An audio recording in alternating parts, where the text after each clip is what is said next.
So PlayStation 5 Pro and all the rumors that we have heard so far. Obviously, these are all rumors. We don't really know because Sony has really kept it secret. Okay? So everything that I say here is just based on the rumors that we know about. But I want to say something before we read this article, before I actually continue to read this article. If you really think about it, in the past 5 years, well, let's say 6 years, in the past 6, 7 years, the release of PlayStation 4 Pro. If you really think about the PlayStation 4 Pro, it was just an upgrade. But was it really a drastic difference upgrade? Was it like something like, oh my God, if I don't get PlayStation 4 Pro, that's it, I'm missing out? To a certain degree, yes. It was an upgrade. Was it a necessary upgrade? I guess you could say yes. It was a necessary upgrade because, the 4K televisions were coming up and the PlayStation 4 hardware just wasn't powerful enough to really give you that 4K scaling ability, right? You just couldn't do it. And with the original Xbox One, I'm talking about the 2013 consoles, with the original 2013 consoles like Xbox One and PlayStation 4, you simply just couldn't do the 4K because there were certain limitations there, with the HDMI and latency, and just the hardware wasn't powerful enough and fast enough to really achieve that output to 4K, right? So this is one of the reasons why Xbox One S was released from the Xbox, and one of the reasons why Xbox Project Scorpio with 12 teraflops was released, and of course PlayStation 4 Pro was released for that reason. So to me, PlayStation 4 Pro was something that was necessary, was something that's like, okay, we really need something that will help us enjoy the 4K televisions, because 1080p was kind of over and done with. 1080p televisions and 3D televisions were kind of over and done with, so the 4K was kind of coming on the scene, and that's honestly where I also came in with my channel. So you could say the PlayStation 4 Pro was a necessary upgrade. So just remember that word, a necessary upgrade, and we'll get to that, why I'm using the word a necessary upgrade. Now, fast forward later with the release of the next generation PlayStation 5 and the Xbox Series X. I consider them also a unnecessary upgrades, but not a drastic upgrades. Okay, necessary in terms of performance, but not a drastic difference. You can still do 60 FPS upscale to 4K on Xbox One X and PlayStation 4 Pro. I can prove that. I mean, there's evidence of that. You can still do that, 1440p upscale to 4K, 60 FPS. You can still do that with the PlayStation 4 Pro, and you can still do it. Same thing with the Xbox One X. So when I look at the Xbox Series X and PlayStation 5, yes, the use of SSD, the use of the next generation CPU and GPU, sure, it's going to benefit in performance, and you'll be able to scale that resolution a little bit higher than 1440p. Like you'll be able to do it at like 1600p, 1800p. But nonetheless, you're scaling. You're not doing native 4K 60. And one of the advantages, honestly, about the Xbox Series X and PlayStation 5 was the 120 hertz refresh rate. Really. This is really the two key features about the next gen consoles, PS5 and Series X, is the advantage of HDMI 2.1 variable refresh rate, right? The only difference is PlayStation 5 does 32 gigabits per second on the HDMI 2.1, while the Xbox Series X does 40 gigabits per second on the HDMI 2.1.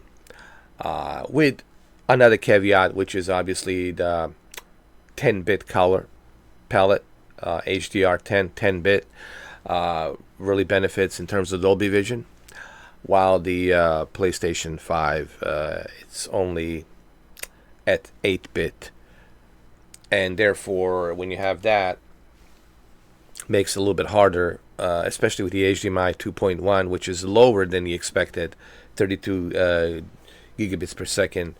You're gonna have a little bit difficult time, getting that proper 120 hertz, refresh rate. So, like I said, was Xbox Series X and PlayStation 5 I call them upgrades, a necessary upgrade? I guess you could say to a certain degree, yes. But keep in mind, they're upgrades, but are they really necessary? You could still put SSD on the PS4 Pro. You can still put SSD on the Xbox One X. You might have to spend a lot of time doing it, but you can still do it, technically. It's just a hassle to do it. So, what are we talking about here? What am I getting at here before we continue reading this article? What I'm getting at here is, it seems to me that the consoles have become like some sort of PC, mini PCs, where they're constantly just upgrading, almost like phones. Like every year or every other year or every 3 years, there's a new upgrade. And then you ask yourself, well, why should I spend money? What happened to the consoles when you buy them and they're like 7 years lifespan, or 6 years lifespan, or 5 years lifespan? Why are we now stuck at this? I have to upgrade every 3 years now. Look at Xbox One X, only 2 years. PlayStation 4 Pro was like 3 years, 4 years, something like that. 3 years, 3.5 years. Which is what was released in 2016, 17, 18, 19. Okay, it's about 4 years. 4 years span, which is good. So it really makes you wonder, like, what's going on with the consoles? Like, where are we at? Are we at like at the PC level where it's like constantly going to be upgrades? So what I'm trying to say is, guys, with the PlayStation 4 Pro, what can you expect? And I'll read this article. What you can expect is just a slightly better performance with a slightly better scaling resolution. But is it going to be a drastic difference in graphics? No. Okay, let me just emphasize on this so that people out there who are not tech savvy, who don't understand how technology works, let me just spell this out for you in a best way possible. Just to make it easier for those of you who are not familiar with tech. In layman terms, let me spell this out for you. There's not going to be a drastic difference in graphics between you playing God of War Ragnarok on PlayStation 5 Slim or PlayStation 5 Pro. The graphics will be the same. You're not going to see any difference between you playing Grand Theft Auto 6 graphically on PS5 or PS5 Pro. The graphics will be the same. So don't expect the graphics to change. So I just speaking to those who don't understand in layman terms, okay? Don't expect graphics to be different. You're not going to see difference in graphics, okay? So now that we have that out of the way, so what are you going to see? What you are going to see, it's the a little boost in performance on majority of games. They're going to be called PS5 Pro Enhanced, and they're going to use this technology, which I'm going to get to in a moment, that's going to use this artificial intelligence scaling processing that's going to help, like deep learning super sampling and AMD's FSR. It's going to help bring that best possible scaling performance, like you have seen me do it yesterday with what you call it on my PC, the body cam, right? So that's essentially what you're going to be looking at. You're going to be looking at a more better performance scaling, where you're going to be able to do 1800p at 120 FPS or 1600p at 120 FPS. But remember, it will depend on developers. It will depend on limitations on what they can do with that engine and that hardware. But most likely what you're going to be seeing, it's 1440p, 120 FPS, 120 hertz on certain games. Not every game, certain games, right? Most likely Call of Duty 1440p 120 FPS, Fortnite 1440p 120 FPS, Doom multiplayer 1440p 120 FPS. So that's what you're going to be looking at. You're going to be looking at a refresh rate of 120 hertz with 1440p. Okay, you're not going to be seeing native 4K 120 FPS or maybe in some instances you might see 1600p 120 FPS, but depending on the game. So it's going to vary. But most likely what you're going to be seeing is 1800p to 1900p with 60 FPS. So you're going to ask me, well, is that going to be a major difference? Well, okay, so if you're playing Red Dead Redemption at 1440p, right? Let's say you're playing Red Dead Redemption 1440p, 30 FPS, upscaled to 4K, and now you switch to PlayStation 5 Pro, 1800p with 60 FPS. So yeah, there's gonna be a difference there. You're clearly gonna see a major difference there, but you're not gonna be doing native 4K. Native 4K 60 FPS.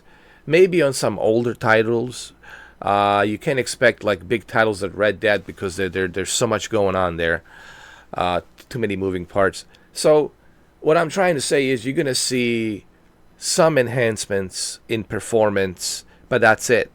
So you're just gonna see performance in terms of frame rates.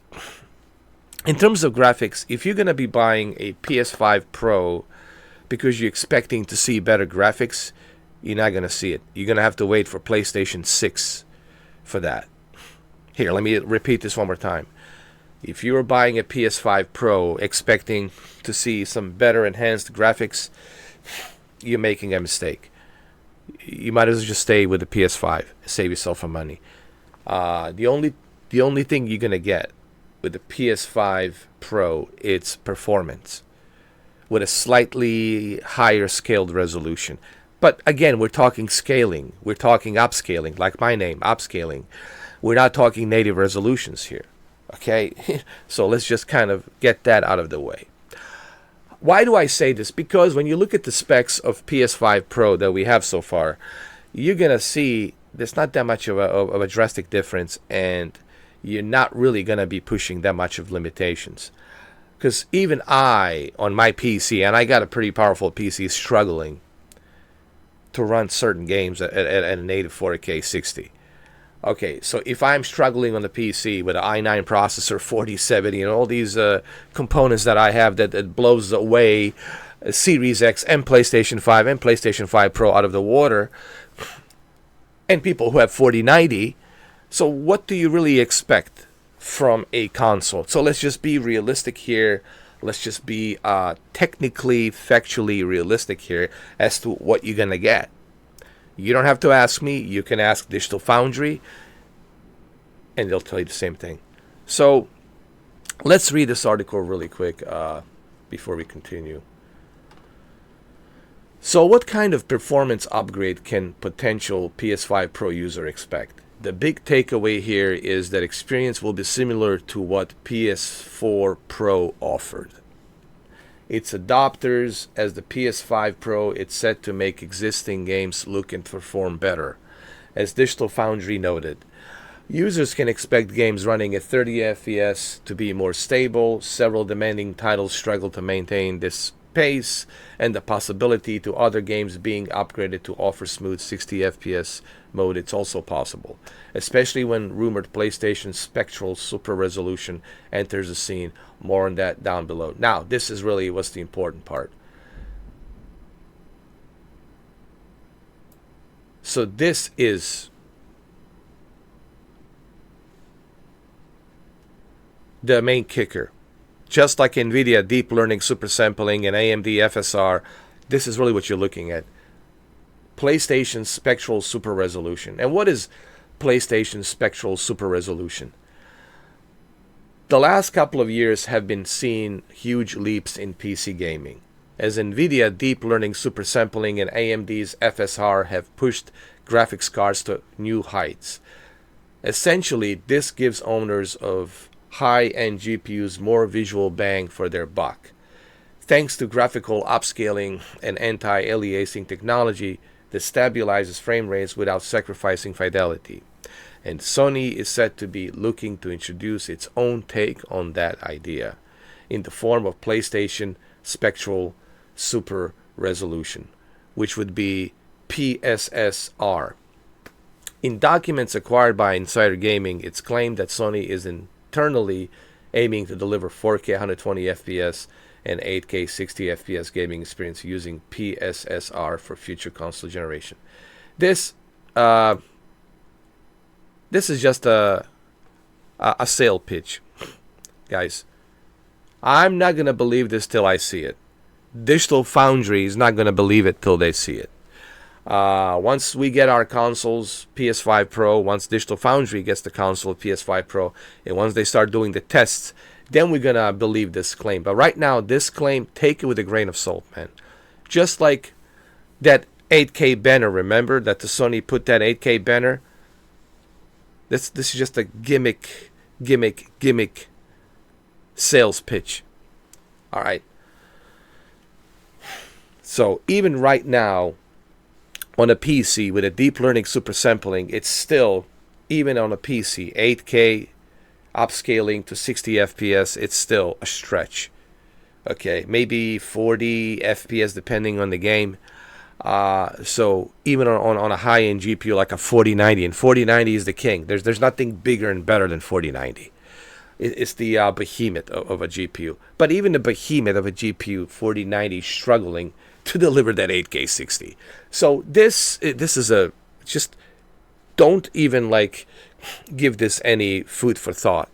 Just think of this as a sales pitch, and they're hoping that majority out there of you don't understand how technology works, so you're not going to figure this out, and you'll just believe whatever the company tells you, right? Like a snake oil salesman. So take this with a grain of salt. On the PlayStation 5 Pro hardware, the limitation makes it currently unrealistic to reach those targets. You see? There, just what I said. On the PlayStation 5 Pro hardware, limitations makes it currently unrealistic to reach those targets. And it does. On the PlayStation 5 Pro hardware, limitations makes it currently unrealistic to reach those targets. And why is it unrealistic? Well, here, let me show you why it's unrealistic. Here. I think it says down here. I think it's right over here. There. This is why it's unrealistic. All right.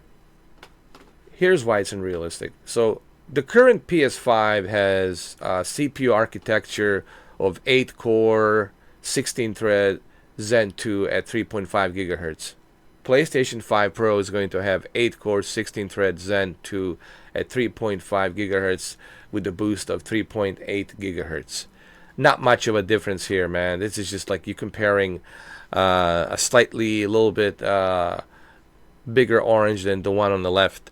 So not much here of a difference. It's pretty much identical. Okay. And then here you look at the GPU's compute units architecture, 36C US compute units architectures, RDNA 2 with a 60 compute unit architectures, RNDA 3, right?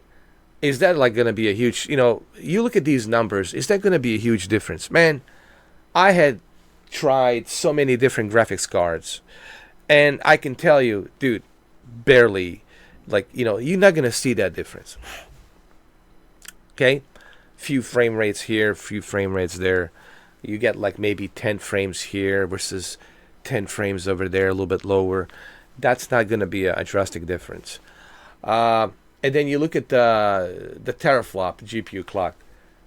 The original PlayStation 5 has 10 teraflops, and this one has 33 teraflops. So what is this going to do? 33 teraflops is going to give you, obviously, that performance. This is where you're going to get a better scaling performance, right, in terms of 60 FPS, right here. And on some games, 1440p, maybe 1600p, 120 FPS. So that's what you're looking at. This is right here that's going to help you with the performance. This right here also is going to help you with the performance. And here a little bit with a 3.8 gigahertz is going to help you with the performance. The memory, having the, 16 gigabytes faster memory at the 18 gigabits per second will help you also with the performance. So all of these upgrades that you see here are designed to help you with a steady performance. You're not going to be doing a 8K 60. You're not going to be doing a 4K 120. What you're going to be doing is a scaled 1440p or 1600p upscale to 4K at 120 FPS, which is good. I'm not sitting here saying that it's not good. It's good. For a console, 1600p upscale to 4K at 120 FPS refresh rate, it's pretty darn good. And of course, but that's just a performance. So remember, you're essentially buying PS5 Pro for a performance. And that's it. You're not buying PS5 Pro to see better enhanced graphics. And you're not buying PS5 Pro to get native 4K 60. You're not going to get native 4K 60. And you sure as hell not going to be playing 8K 60. So let's just be real. If you think you're going to buy a PS5 Pro to achieve 8K 60, you are out of your mind. You are out of your mind. Or you just simply don't understand how technology works, which is, I think, is what it is. You don't understand how technology works. I do a lot of research. I don't just make these videos and talk out of my behind. I actually spend a lot of time in research on this stuff, which I encourage you to do the same thing. So, no, you're not going to be rocking and rolling 8K 60. Just forget about 8K. Just forget 8K and 33 million pixels. Let's just stick with the 4K, because we haven't even broke even with 4K, and I've been doing this channel for so many years now, almost 10 years, and we haven't even broke even with 4K. So let's just take a rest, take it easy on the 8K, okay? So once again, even with the PS5 Pro, you're not going to be getting native 4K 60. Because even on the PC, I'm struggling to get native 4K 60. With an i9 processor that blows away anything over here. With a much faster GPU that blows anything you see over here. So when I'm struggling on the PC end, what do you guys expect? I mean, let's be reasonable. So point of this video is this. Upgrades. And I think this is where I'm starting to see that cloud gaming is going to be the way to go in the future, because people are going to get tired of all of these upgrade. Like, dude, how many times do I have to spend money? I just spent $600, $700. You asked me to spend another $600, $700. No, people are going to say no. The hell with that. Let me just get a cloud handheld device, play on my handheld device, whatever. Let me just play it on my TV on a cloud. Let me just get a good internet speed, and let me just play it on a cloud, man. I think the cloud's going to be the future, because people are going to say, man, I'm tired of this. How many times do I have to upgrade, right? And eventually people will get tired and say, okay, we're tired of upgrades. I just upgraded the PS5 Slim. Now I have to upgrade the PS5 Pro. Now I have to upgrade the PS6. No, dude. Let me just kick back, relax, and click and play right away on the cloud. Because honestly, this is where it's going. And should you be excited? No, there's nothing to be excited here about these upcoming consoles from Xbox and PlayStation. What you should be excited is the cloud gaming. It's convenient. You can play it anywhere. You just need internet. You don't have to wait for any updates. Click and play right away, dude. I think that's where it's at. And I think that I was right when I said by 2030. By 2030 or 2031, that's where we're going to see cloud gaming take over in a big way. You know, because this, obviously, this option is getting tiring and it's getting expensive. It's not bad enough you have to pay $70 for these games, and then you got to pay, you know, the PlayStation Plus membership, and then you got to pay all of this money for these consoles and upgrades and PlayStation adapter and PlayStation VR2, which is super expensive. They're asking too much money. It's too expensive, man. Might as well build a PC, dude. Then you're gonna say, well, what's the point of consoles? Let me just stick to a PC. Because if you're gonna be spending over $1,000 on the PlayStation VR2 and the PS5 Pro, you might as well just go with a PC, bro. Might as well just get yourself a PC, build a PC, and play everything. Play everything. Your Nintendo emulators, your Dreamcast emulators, your PlayStation 1 and 2 emulators, your PlayStation 3 emulators out there that I heard they're still out there somewhere. You have to dig up and find those emulators. Your PlayStation 4 games, PlayStation 5 games, Xbox games, play everything, all the Steam games, everything. Just build yourself a PC and play everything on PC, right? Just get yourself a PC and just have everything at your disposal. Everything and anything on the PC, right? Build yourself a PC and you'll have a much, much better time, right? Because at least you know when you invest in an upgrade, you can play everything and anything. It's like a god of gaming. Everything's there. And then this really, I know that this video is half an hour, but it has to be half an hour. So this really brings me to very important questions. What's going on with the consoles? Where are the consoles going? And where the consoles are going, it's really, in my opinion, not a good place. It's kind of like a dinosaur's place. Not right away. Relax, everybody, calm down. But slowly but surely, it's getting extinct, little by little. The consoles are just going slowly but surely extinct. You know, of course they're not going to tell you that right away, but slowly but surely they're preparing you. That's why Sony's talking about mobile gaming. That's why Sony is interested in a handheld. That's why Sony is interested in the cloud gaming. That's why Sony's putting their games on the PC. That's why Xbox is interested in mobile gaming and handheld. That's why Xbox is interested in cloud gaming and, of course, PC gaming, because they're all preparing you for that one essential move when it comes in 2030, 2031. Once this console cycle is over. They're preparing you for the cloud gaming, guys. They are preparing you for that essential move of everything on the cloud.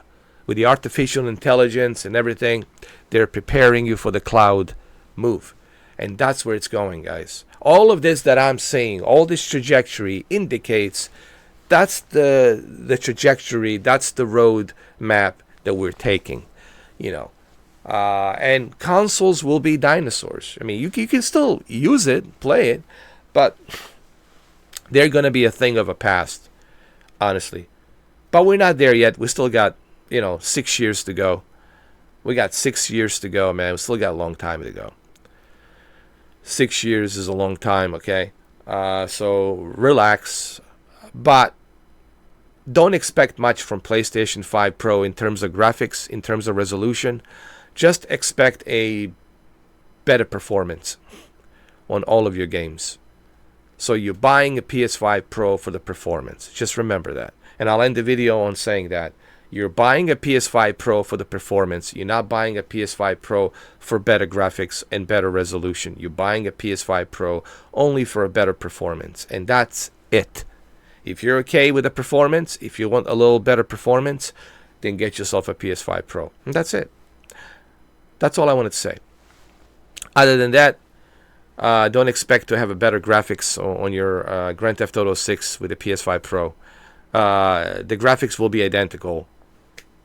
All right, You might have a slightly maybe better resolution with like a 1600p, but 1400p and 1600p, no one can really tell a difference between 1400p, 1600p.